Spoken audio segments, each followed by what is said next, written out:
తెలంగాణ ముఖ్యమంత్రి రేవంత్ రెడ్డి నేడు ఢిల్లీకి వెళ్లనున్నారు. ప్రధాని మోదీని కలిసేందుకు ఆయన ఢిల్లీకి వెళ్తున్నారు. సాయంత్రం 4 గంటలకు ప్రధాని మోదీ అపాయింట్మెంట్ ఖరారైంది. మర్యాదపూర్వకంగా కలవడంతో పాటు రాష్ట్రానికి రావాల్సిన నిధులు, పెండింగ్ ప్రాజెక్టులపై చర్చించనున్నారు. దీంతో పాటు పార్టీ హైకమాండ్తో రేవంత్ రెడ్డి భేటీ కానున్నారు. పార్లమెంటు ఎన్నికలపై ఆయన చర్చించే అవకాశాలున్నట్లు తెలుస్తోంది.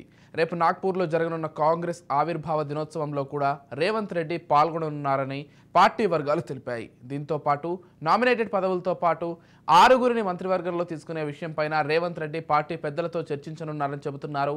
ఇప్పటికే తెలంగాణ మంత్రివర్గంలో 6 పోస్టులు ఖాళీగా ఉన్నాయి. అయితే వీటిని భర్తీ చేయాలంటే ముందుగా నామినేటెడ్ పోస్టులకు భర్తీ చేయాల్సి ఉంది. 6 ఎమ్మెల్సీ పోస్టులకు కూడా అభ్యర్థులను ఎంపిక చేయాల్సి ఉంది. వీటన్నింటిపై రేపటి రేవంత్ రెడ్డి ఢిల్లీ పర్యటనలో ఒక క్లారిటీ వచ్చే అవకాశం ఉంది.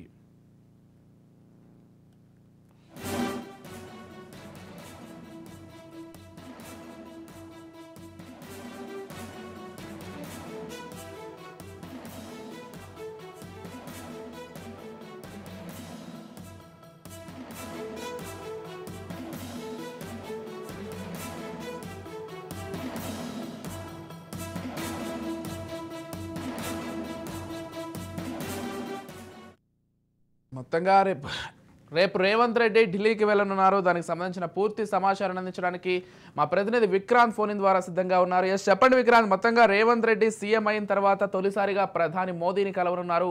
మొత్తంగా ఈ పర్యటనకు సంబంధించి, భేటీకి సంబంధించిన పూర్తి వివరాలు ఏంటి?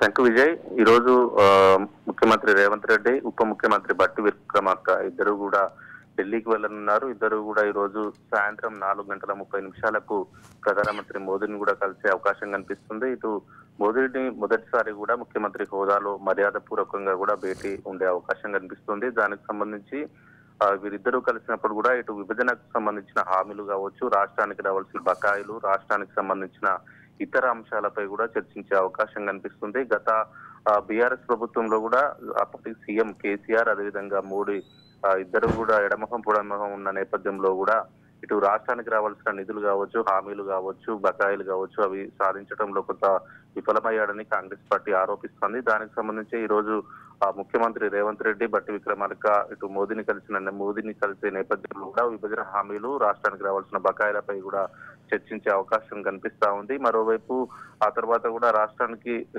ఇటు నామినేటెడ్ పోస్టులకు సంబంధించి, ఎమ్మెల్సీ పోస్టులకు సంబంధించి, అదేవిధంగా రానున్న పార్లమెంటు ఎన్నికలు అభ్యర్థులకు సంబంధించి కావచ్చు, దీనికి సంబంధించి కూడా ఇటు ఏఐసిసి అగ్రనేతలు ప్రియాంక గాంధీ, అదేవిధంగా రాహుల్ గాంధీ, మల్లికార్జున ఖర్గే ఏఐసిసి అధ్యక్షుడు వీళ్ళ ముగ్గురిని కూడా కలిసే అవకాశం కనిపిస్తూ ఉంది.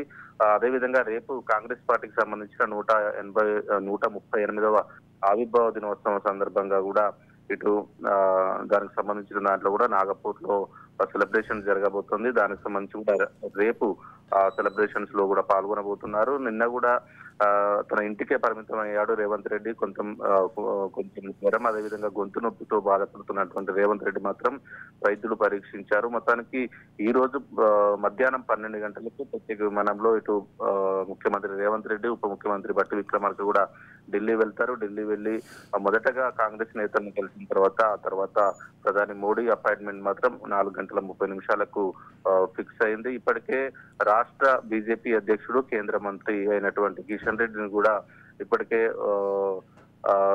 కాల్ చేసి ప్రధాని మోదీని కూడా కలిసి ఏర్పాటు చేయాలని చెప్పినప్పటికీ ఈ రోజు ఏర్పాటు చేసిన నేపథ్యంలోనే ఈ రోజు ఢిల్లీకి వెళ్లనున్నారు విజయ్. ఎస్, అంటే విక్రాంత్, మంత్రివర్గ విస్తరణకు సంబంధించి కూడా అక్కడ పార్టీ పెద్దలతో చర్చించే అవకాశం ఉన్నట్లుగా కూడా సమాచారం అంతోంది. అయితే దీనికంటే ముందుగా నామినేటెడ్ పదవులకు సంబంధించి ఒక క్లారిటీ వస్తే దాన్ని బట్టి మంత్రి పదవుల విస్తరణ కూడా ఒక అవకాశం ఉందనేది అక్కడ అంటే కాంగ్రెస్ పార్టీలో కావచ్చు, ఢిల్లీ పెద్దలు కూడా భావిస్తున్నట్లుగా తెలుస్తోంది. అంటే దీనికి సంబంధించి కూడా చర్చించే అవకాశాలు ఉన్నట్లుగా సమాచారం అంతోంది. అంటే దీనికి సంబంధించి పూర్తి అప్డేట్స్ ఏంటి విక్రాంత్? కరెక్టే విజయ్, మీరు చెప్తున్నట్టు ఇప్పటికే నామినేటెడ్ నామినేటెడ్ పోస్టులు ఖాళీగా ఉన్నాయి.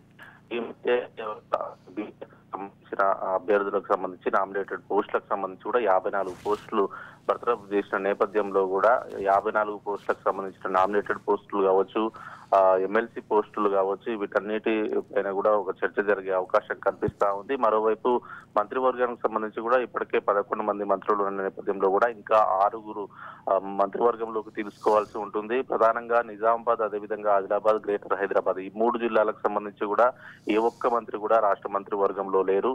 ఈ నేపథ్యంలోనే ఈ జిల్లాలకు సంబంధించి నిజామాబాద్, ఆదిలాబాద్, అదేవిధంగా గ్రేటర్ హైదరాబాద్ కు సంబంధించిన నేతలు ఈ మంత్రివర్గంలో ఉండే అవకాశం కనిపిస్తుంది. పార్లమెంట్ ఎన్నికలకు ముందే ఈ మంత్రివర్గంలో చోటు కల్పించాలి, పూర్తి స్థాయి మంత్రివర్గం ఉండాలనేది మాత్రం కాంగ్రెస్ పార్టీ భావిస్తా ఉంది. రానున్న పార్లమెంట్ ఎలక్షన్లను దృష్టిలో పెట్టుకుని పార్లమెంట్ ఎన్నికల్లో కూడా 17 స్థానాలు ఉన్నప్పటికీ 15 స్థానాలకు పైగా కూడా పార్లమెంటు స్థానాలను గెలుచుకోవాలని కాంగ్రెస్ పార్టీ వ్యూహం రచిస్తుంది. దాంట్లో భాగంగానే ఇటు నిజామాబాద్, ఆదిలాబాద్, హైదరాబాద్ కు సంబంధించి కూడా మంత్రివర్గంలో లేదు కాబట్టి వారికి స్థానం కల్పించాలని కాంగ్రెస్ పార్టీ ఆలోచనలో ఉంది. మరోవైపు ఇటు గ్రేటర్ హైదరాబాద్ కు సంబంధించి కూడా గ్రేటర్ హైదరాబాద్ లో 20కి పైగా కూడా అసెంబ్లీ స్థానాలు ఉంటాయి. ఏ ఒక్క స్థానంలో కూడా కాంగ్రెస్ పార్టీ ఇటీవల శాసనసభ స్థానాల్లో కూడా ఏ ఒక్క స్థానాన్ని కూడా గెలుచుకోలేకపోయింది.